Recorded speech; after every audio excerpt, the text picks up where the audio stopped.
तो इसकी दोस्तों हमने पूरी कथा करी है। यहाँ पर निफ्टी में एनगल्फिंग कैंडल बनी थी और मैंने आपको बताया था निफ्टी में एक बार गिरावट हो सकती है, और जिसमें हमारे पास इंपॉर्टेंट लेवल था 24,100 के पास का, और हमने देखा मार्केट उसके पास तक आई और वहां से एक रिवर्सल आ गया, जिसका अपडेट भी आपको 24,250 के लेवलों के आसपास दे दिया था। और आपको मैंने ये बताया था एक बार हम हाई तक जा सकते हैं, लेकिन स्ट्रक्चर के अंदर मुझको झोल दिख रहा है। अब दोस्तों झोल क्या है उसको तो हम छोटे टाइम फ्रेम के अंदर समझेंगे, लेकिन उससे पहले मैं आपको इस बड़े स्ट्रक्चर को एक बार समझा देता हूँ। अभी जो मैं बोल रहा हूँ उसको आपको बिल्कुल ध्यान से सुनना है, क्योंकि ये आगे आपके बहुत बार काम आएगा।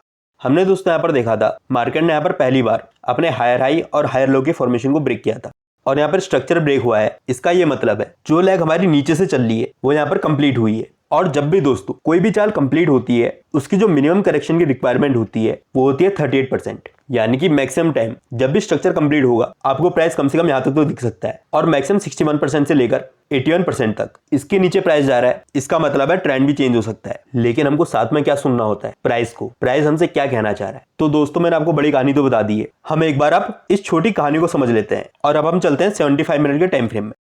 तो दोस्तों हमने यहाँ पर देखा मार्केट में एक फॉल आया और इसने यहाँ पर इस पूरे फॉल को रिट्रेस कर दिया है, यानी कि जहां से हम गिरे थे वहीं पर हम पहुंच गए हैं। तो सबसे पहले दोस्तों हम यहाँ पर एक ट्रेंड लाइन लगा लेते हैं। तो अगर हम ट्रेंड लाइन लगाते हैं तो आप यहाँ पर देखोगे अभी तक ट्रेंड लाइन ब्रेक नहीं हुई है, और इसीलिए दोस्तों मैंने आपको यहाँ पर अपडेट भी दिया था 24,250 के लेवलों के आसपास। तो यहाँ से प्राइस के रिवर्स होने का एक रीजन ये भी था।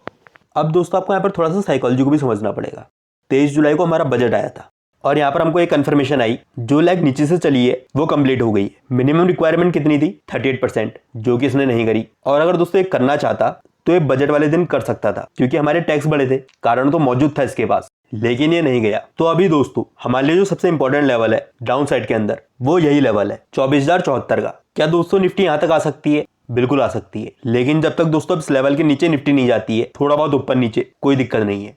हमें दोस्तों प्राइस की लैंग्वेज को पढ़ना है। अगर प्राइस बोल रहा है मैं नीचे नहीं आऊंगा तो उसके साथ हमको जबरदस्ती नहीं करनी है, नीचे आएगा तो ही लेंगे। जो प्राइस बोल रहा है हमको वो सुनना है। लेकिन दोस्तों सिर्फ इस एरिया को हम 15 मिनट के टाइम फ्रेम में देखें तो ये मुझको अभी कंसोलिडेशन वाला मामला दिख रहा है, यानी कि निफ्टी एक बार रेंज में फंस सकती है। एक बार दोस्तों जो फॉल आया था इसमें हम रिट्रेसमेंट लगाकर देख लेते। तो अगर दोस्तों आप देखोगे तो भाई प्राइस कहां पर है 100% के पास में, इसके ऊपर जाएगा तो ऊपर के लेवल खुलेंगे, और इस प्राइस के यहाँ से ऊपर निकलते ही इस बात की प्रोबेबिलिटी बढ़ जाएगी ये वाला लो अब ब्रेक नहीं होगा। लेकिन दोस्तों अभी निफ्टी के अंदर ट्रेडिंग सेफ नहीं है, क्योंकि कहीं से भी एक बार ये करेक्शन तो कर सकता है, और उस करेक्शन के अंदर इसका बिहेवियर देखना पड़ेगा, और यहाँ से एक बार ये हमारी ट्रेंड लाइन भी ब्रेक कर सकता है। अगर ब्रेक होगी तो नई ट्रेंड लाइन ड्रॉ करेंगे, लेकिन दिक्कत नहीं जब तक लो ब्रेक नहीं होता। तो अल्ट्रा शॉर्ट टर्म के अंदर हम निफ्टी के अंदर काम तो नहीं करेंगे, खाली इसको वॉच करेंगे। और शॉर्ट साइड में हम काम नहीं कर सकते। क्यों नहीं कर सकते? क्योंकि हमको प्राइस बता रहा है वो तेजी के अंदर है। तो हमको जब भी मौका मिलेगा हमको सिर्फ खरीद के काम करना है, बेच के कहीं भी काम नहीं करना है। हमें दोस्तों ट्रेंड के साथ चलना है, और अभी जो बड़ा ट्रेंड है वो ऊपर की ओर है, तो जब भी मौका मिलेगा खरीद के ही काम करना है। तो अब दोस्तों हम बैंक निफ्टी का चार्ट देख लेते हैं।